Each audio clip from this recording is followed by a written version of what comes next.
Hi hello friends, ఈరోజు restaurant స్టైల్లో simple and ఈజీగా ఎలా చేయాలో బిర్యానీ మేకింగ్ అయితే చూసేద్దాం రండి.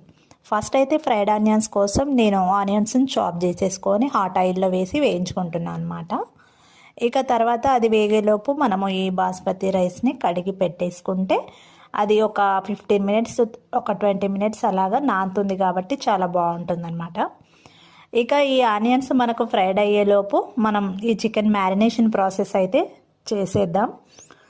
ఇక ఫస్ట్ దాంట్లో పసుపు, ఉప్పు, కావలసినంత కారం కూడా, అంటే మెయిన్గా మనకు బిర్యానీలో కావాల్సింది కారం అయితే ఎక్కువ వేసుకోకూడదు, చాలా తక్కువ వేసుకోవడం బెటర్. ఎందుకంటే దీంట్లో మనకి మసాలా ఫ్లేవర్ అనేది ఇంపార్టెంట్ అనమాట. అందుకని చెప్పేసి మసాలాస్ అడ్జస్ట్ చేసుకొని కారం కొంచెం తక్కువగా వేసుకున్నా సరిపోతుంది.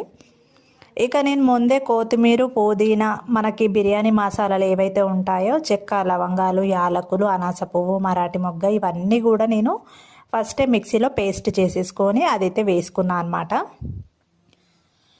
ఇక ఆ తర్వాత దాంట్లోకి కొంచెం ధనియాల పొడి ఎంత కావాలో అంత, 1 కేజీ కాబట్టి నేను చేసేది బిర్యానీ, దాంట్లోకి చికెన్లోకి 1 కేజీకి ఒక ధనియా పౌడర్ అయితే ఒక 4 స్పూన్స్ వేసుకున్నా, ఎందుకంటే ఫ్లేవర్ బాగుంటుందని. అయితే దీంట్లోకి ఎక్కువ బిర్యానీ ఫ్లేవర్ని ఇచ్చేదైతే ఆచి మసాలా, సీరియస్గా చాలా బాగుంటుంది ఫ్రెండ్స్. నేనైతే ఇది ఖచ్చితంగా వేస్తాను దీంట్లో.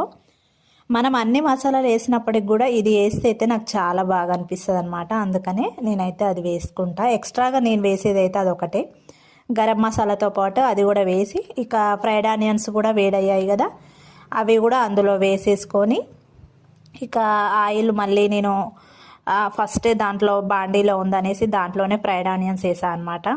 ఇక మన రైస్ ఉడకడానికి అనేసి మళ్ళీ ఇంకొక గిన్నె తీసుకొని దాంట్లో కొత్తిమీర, పుదీనా, ఈ పేస్ట్ ఏదైతే ఉందో మసాలాల పేస్ట్ కూడా నేను దాంట్లో వేసేసుకున్నాను అనమాట. ఇక ఈ చికెన్ మ్యారినేషన్లో లాస్ట్ పార్ట్ వచ్చేసి పెరుగు, ఒక హాఫ్ లెమన్ అయితే పిండేసుకున్నాను అనమాట. ఇంకా అది వేసుకున్న తర్వాత బాగా కలిపి పెట్టుకొని ఇక మళ్ళీ మన దేంట్లోకి అయితే బిర్యానీ చేస్తామో దాంట్లోకి ట్రాన్స్ఫర్ చేసుకునేటప్పుడు కావాల్సినంత ఆయిల్ అయితే వేసేసుకుంటా అనమాట. ఇక ఇది గిన్నెలో మనకి అది పుదీనా, కొత్తిమీర అదంతా వేగిన తర్వాత దాంట్లో కావలసినంత మనకి రైస్ ఉడకడానికి సాల్ట్ వేసి అది బాగా మరిగిన తర్వాత ఈ బాగా నాన్న బాస్మతి రైస్ని అయితే వేసుకోవాలన్నమాట.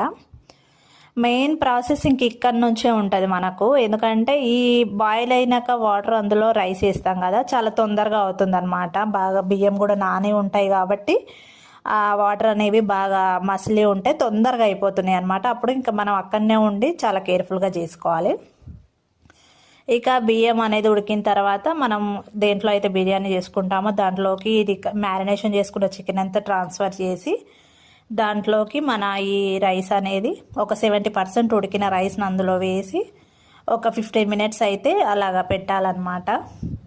అప్పుడు దమ్ బిర్యానీ అయితే రెడీ అవుతుంది. పైనంగా అయితే నేను ఫుడ్ కలర్ వేసాను ఫ్రెండ్స్. నార్మల్గా అయితే నేను ఎప్పుడు వేయను ఎక్కువ వరకు, ఈ వీడియోకి బాగుంటుంది కదా అనేసి నేనైతే లైట్గా ఎల్లో ఫుడ్ కలర్ అయితే వేసాను అనమాట. టేస్ట్ అయితే సీరియస్గా చాలా అంటే చాలా బాగైంది ఫ్రెండ్స్. ఫస్ట్ టైం, ఎందుకంటే ఒక 100 టైమ్స్ చేసుంటా, కాకపోతే ఈరోజు బాగైందనమాట టేస్ట్. నేను అనుకున్న వీడియో చేస్తున్నా, ఒక పక్క బిర్యానీ చేస్తున్నా, ఎలా ఉంటుందో ఏంటో అనుకున్నా. టేస్ట్ అయితే చాలా అంటే చాలా బాగుందన్నమాట.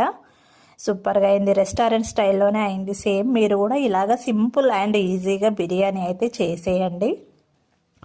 ఇదన్నమాట ఫ్రెండ్స్, నా స్టైల్లో simple and easy biryani making. మరి మీకు కూడా నచ్చితే నా ఛానల్ని సబ్స్క్రైబ్ చేసి ఈ వీడియోకి కూడా లైక్ ఇవ్వండి.